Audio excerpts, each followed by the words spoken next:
I'm going to show you how to DIY an ugly, boring metal file cabinet for very, very cheap. All in all, I spent about 40 bucks to do it, so keep on watching and you'll see what I come up with. For this project, I'm using Krylon's Indoor-Outdoor Gloss paint in the color Ivory. I'm also using this coral color by Master Design as an accent color for the front of my cabinet. I picked up these ornate plaques from Michaels for the front, and you can also use a wide variety of craft paper that they sell individually there. Or you can use painter's tape like this to create a really cool chevron design. Here's the cabinet, and as you can see, it's not very attractive.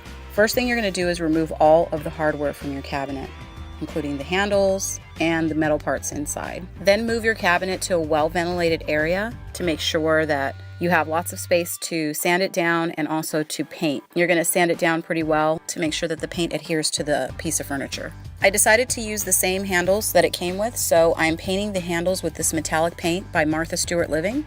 It's a nice brushed gold. The last thing that I'm going to do after I've finished painting everything is decorate the front of my drawers with this paper. This is scrapbooking paper, and it usually comes in hundreds of designs. The key is you want to make sure that you smooth it onto the drawer without any air bubbles getting caught underneath.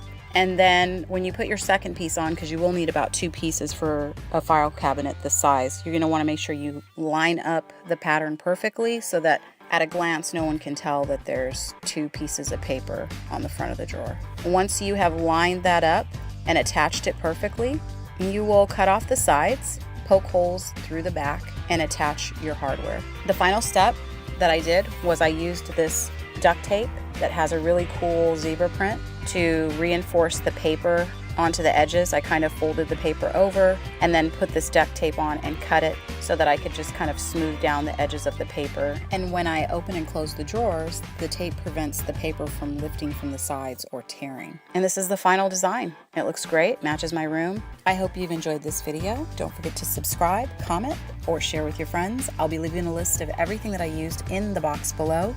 And thanks again for watching, and I will see you guys soon.